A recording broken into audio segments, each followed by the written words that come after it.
दोस्तों, हाल ही में भारत सरकार ने सारा इंडिया में फंसे इन्वेस्टर्स के पैसे को रिफंड करने के लिए एक नया पोर्टल लॉन्च किया है, जिसमें एक पूरी प्रोसेस के थ्रू आप अपने क्लेम को सबमिट कर सकते हैं और अपना रिफंड ले सकते हैं। मैंने भी रिसेंटली ही मेरा फॉर्म सबमिट किया, उसमें मुझे कई सारी परेशानियां देखने को मिली, काफ़ी सारी परेशानियां मुझे हुई पर्सनली। तो मुझे लगा कि मुझे इस पर एक वीडियो कवर करनी चाहिए ताकि मैं आपको इसकी पूरी प्रोसेस समझा सकूँ, इसकी पूरी एलिजिबिलिटी।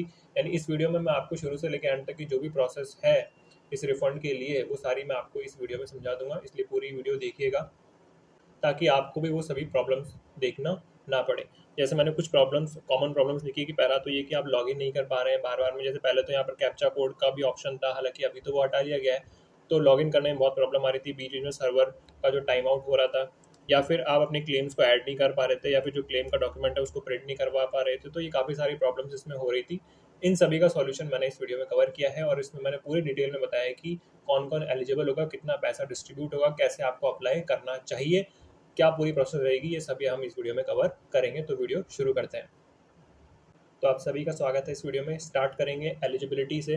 तो यहाँ पर ये 4 सोसाइटीज़ दे रखी है सारे इंडिया के अंदर, जिनके अंदर अगर आपका इन्वेस्टमेंट था तो आप यहाँ रिफंड के लिए एलिजिबल होंगे, आप अपना क्लेम सबमिट कर सकते हैं। इसमें भी कुछ इन्फॉर्मेशन ये दी है कि अगर आपका क्लेम जो है इन शुरुआत की 3 सोसाइटीज़ में था, तो आपका जो डिपॉजिट अमाउंट है, जो भी आपने डिपॉजिट कराया है, वो 22 मार्च 2022 तक पूरा हो चुका होना चाहिए। दूसरा, अगर आपने इस लास्ट वाली सोसाइटी में अगर पैसा जमा कराया था, तो वो आपकी जो टाइम लिमिट है वो 29 मार्च 2023 है, यानी इन दोनों तारीख तक आपका जो पैसा है वहाँ पर पूरा जमा हो चुका हो, यानी कि वहाँ तक आपकी पॉलिसी जो थी पूरी हो चुकी होनी चाहिए।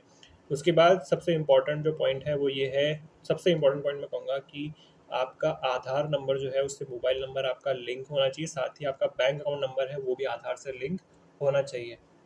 ज़रूरत ये है कि वहाँ पे आपको अपना अपना मोबाइल नंबर एंटर करना होगा, और मोबाइल नंबर वो होना चाहिए जो आधार से जुड़ा हुआ, ताकि उस पर आपको ओटीपी मिल सके। दूसरा, आपका जो रिफंड होगा वो उस बैंक अकाउंट में होगा जिस बैंक से आपका आधार नंबर जुड़ा हुआ होगा। इसलिए अगर आपने ये दोनों चीज़ें नहीं करवा रखी, तो अपने नज़दीकी यूआईडीएआई के सेंटर पे जाके आप इन दोनों का अपडेट करवा सकते हैं। उसके साथ ही एक और इन्फॉर्मेशन है, ये मैंने न्यूज़ 18 इंडिया का जो वेबसाइट है वहाँ से इन्फॉर्मेशन ली है, जहाँ पर ये बताया गया है कि जो रिफंड का अमाउंट होगा वो मैक्सिमम 10,000 रुपीज़ होगा। यानी अगर आपका इन्वेस्टमेंट 10,000 रुपये या उससे ज़्यादा है तो भी आपको 10,000 रुपये ही मिलेंगे, या अगर आपका इन्वेस्टमेंट का जो अमाउंट है वो 10,000 रुपये से कम है तो आपको पूरा अमाउंट मिल जाएगा। तो जिनका इन्वेस्टमेंट 10,000 से ऊपर था उनको अभी 10,000 रुपये मिलेंगे, और बाकी के जो रुपए हैं वो अगली जब प्रोसेस स्टार्ट होगी रिफंड की, उसमें उनको पूरी प्रोसेस बता दी जाएगी कि कैसे उन्हें अगला रिफंड, अगला जो उनकी इंस्टॉलमेंट बाकी है या जो पैसा उनका बाकी रह गया वो कैसे उन्हें मिलेगा। तो अभी के लिए सिर्फ 10,000 रुपये मैक्सिमम लिमिट है जितना आपको पेमेंट अभी मिल सकता है। तो स्टार्ट करते हैं प्रोसेस से। तो सबसे पहले आपको यहाँ पे जो वेबसाइट है, यहाँ पे 2 पॉइंट दिखेंगे, एक तो जमाकर्ता रजिस्ट्रेशन यानी जमाकर्ता का पंजीकरण करना, और एक लॉगिन करना। तो सबसे पहले आपको पंजीकरण पे जाना है।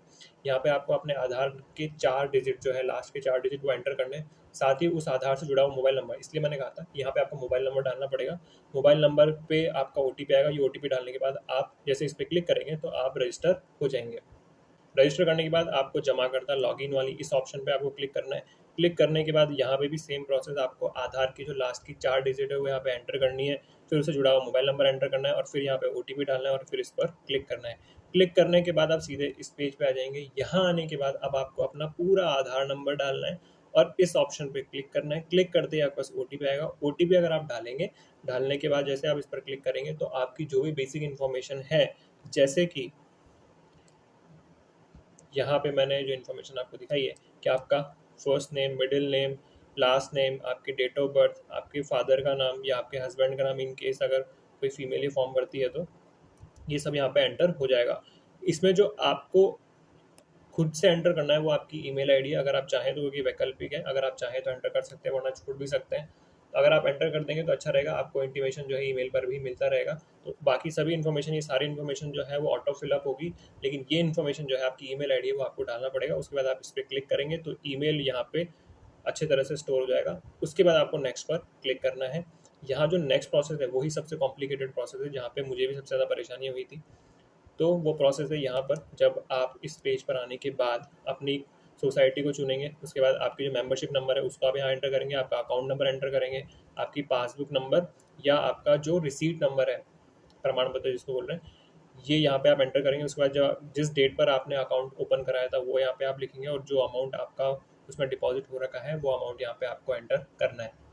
लेकिन साइज़ में मुझे यहाँ पे थोड़ा कॉम्प्लिकेशन लग रहा है, क्योंकि जब मैंने इसमें अपडेट करने की कोशिश की, जैसे मैंने यहाँ पे PDF डाल करके यहाँ पे क्लिक किया तो मेरा कोई डेटा एंटर नहीं हुआ। उसके बाद मैंने फ़ोटो क्लिक किया और उसका साइज़ 200 KB से मैंने कम किया तो यहाँ पे तुरंत वो एडिट हो चुका था, ऐड हो चुका था। तो आप भी ट्राई कर सकते हैं, अगर आपको लगता है कि आपको PDF डालनी है तो आप PDF डाल कर भी देख सकते हैं, लेकिन बेस्ट रहेगा कि आप एक फ़ोटो ले लीजिए उसका, अपने बॉन्ड का या पासबुक का, और उसे 200 KB से कम की साइज़ में करके आप उसे यहाँ पर ऐड करें। उसके बाद जो नेक्स्ट स्टेप है उसमें क्लिक करने के बाद आपका यहाँ पे जो डेटा है वो यहाँ पर एंटर हो जाएगा। डेटा एंटर में यहाँ पे ही मुझे मेन प्रॉब्लम आ रहा था, क्योंकि जब मैं क्लिक कर रहा था तो मेरा यहाँ पे डेटा शो नहीं हो रहा था, इसलिए मैंने बाद में JPG फॉर्मेट में एक फ़ोटो लिया और उसकी साइज़ 200 KB से कम की। उसके बाद जब मैंने क्लिक किया तो यहाँ पे इजीली वो एंटर हो गया था। तो जैसे ही आपका डेटा यहाँ पर आप क्लिक करेंगे तो क्लिक करने के बाद आपका यहाँ पर डेटा शो होने लग जाएगा। उसके बाद आपको नेक्स्ट ऑप्शन पे क्लिक करना है, अगला ऑप्शन जो लिखा है उस पर क्लिक करना है। क्लिक करने के बाद आपके सामने ये पेज खुलेगा। इस पेज पे आपका यहाँ पे फॉर्म जो है आपको दिखेगा। इस फॉर्म के लिए आपको यहाँ पर क्लिक करना है। क्लिक करने के बाद आपके पास एक डायलॉग बॉक्स ओपन होगा, जहाँ पे आपको यस या नो का आपको आंसर देना है। यस करना होगा। यस करने का मतलब है कि आपने जो भी यहाँ पर क्लेम सबमिट किए हैं, ये क्लेम्स आपके फाइनल क्लेम्स हैं, अब इनके अंदर आप कोई भी चेंज नहीं कर सकते। तो आप जैसे एंटर कर दें उसके बाद आप यस कर देना। यस करने के बाद आपका फॉर्म डाउनलोड हो जाएगा और उस फॉर्म को आपका प्रिंट आउट निकालना है। अब जो मुझे यहाँ पे प्रॉब्लम आ रही थी वो ये थी कि मेरा फॉर्म ही यहाँ पे शो नहीं हो रहा था। ये जो फॉर्म यहाँ पे दिखा रहा है ये फॉर्म मुझे शो ही नहीं हो रहा था। मैंने पूरे दिन भर ट्राई किया लेकिन मेरे से ये फॉर्म नहीं निकल पाया। उसके बाद मैंने उसको सुबह अर्ली मॉर्निंग में ट्राई किया, तो अर्ली मॉर्निंग में जब पोर्टल पे रश कम होता है तो उस वजह से मैंने इसको ईजिली एक्सेस कर लिया। तो यहाँ पे आपके लिए मैं यही कहूँगा कि आप पूरे दिन भर ट्राई करेंगे तो अभी नया नया पोर्टल है, इस पर लोड भी बहुत ज़्यादा है, सर्वर पे बहुत ज़्यादा लोग एक्सेस कर रहे हैं पोर्टल को, तो कई बार टाइम आउट हो रहा है या प्रॉब्लम्स भी आ रही है, टेक्निकल प्रॉब्लम्स भी आ रही है। तो इसलिए बेटर रहेगा कि आप अर्ली मॉर्निंग इसको एक्सेस करें। अर्ली मॉर्निंग में आपकी जो प्रोसेस है वो क्विकली पूरी हो जाती है। उसके बाद आप जैसे यहाँ पे क्लिक करेंगे फॉर्म डाउनलोड होने के बाद, देखिए यहाँ पे मैंने इकलौता स्क्रीनशॉट ये एंटर किया है, क्योंकि मुझे जब प्रॉब्लम आ रहा था तो मैंने एक स्क्रीनशॉट लिया था। मुझे लगा कि मुझे एक कंप्लेंट रेज करना चाहिए, तो मैंने उस समय स्क्रीनशॉट लिया था। तो उस समय मुझे इस तरह से पूरे ब्लैंक स्क्रीन दिखा रहा था। मैं यहाँ पे जैसे क्लिक कर रहा था तो मेरा कोई फॉर्म यहाँ पे डाउनलोड नहीं हो पा रहा था।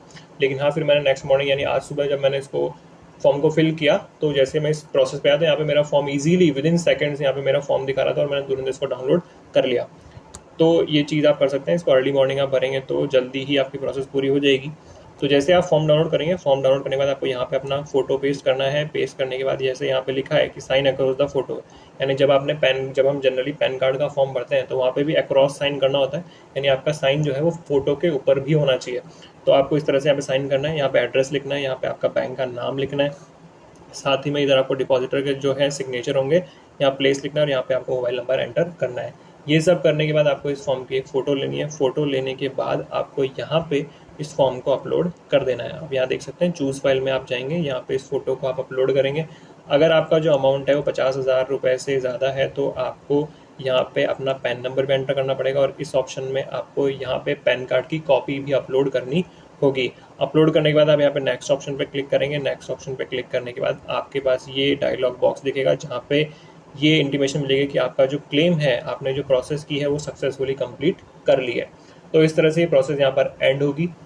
तो मेरी आपके लिए टिप ये रहेगी कि आपको इस पोर्टल को अर्ली मॉर्निंग एक्सेस करना चाहिए, क्योंकि जब रश भी कम होता है। और वैसे भी आप देखें तो ये पूरा प्रोसेस 4 से 5 मिनट का ही है। अगर आप फॉर्म डाउनलोड करने का प्रोसेस हटा दें, जो कि आपको फिजिकली यानी आपको मैन्युअली करना है, जो कि पोर्टल पे नहीं होगा, तो अगर प्रोसेस को हटा दें तो बाकी 4 से 5 मिनट का ही पूरा प्रोसेस है और ये क्विकली हो जाएगा। अगर आप सुबह जल्दी ट्राई करेंगे तो 4 से 5 मिनट में आप इस पूरी प्रोसेस को कंप्लीट कर सकते हैं। आई होप कि आप इस पूरी प्रोसेस को समझ गए होंगे। इससे रिलेटेड अगर आपके कोई भी क्वेश्चंस हैं तो आप मुझे कमेंट सेक्शन में पूछ सकते हैं। और हाँ, अगर आप अपनी फाइनेंशियल नॉलेज को गेन करना चाहते हैं, उसे बढ़ाना चाहते हैं, तो आप मेरे चैनल पर अपलोड किए गए वीडियोज़ को देख सकते हैं। और प्लीज़ चैनल को सब्सक्राइब भी कीजिएगा ताकि आगे आने वाली वीडियोज़ को भी आप इजीली देख सकें। तो मिलते हैं नेक्स्ट वीडियो में। Thank you so much.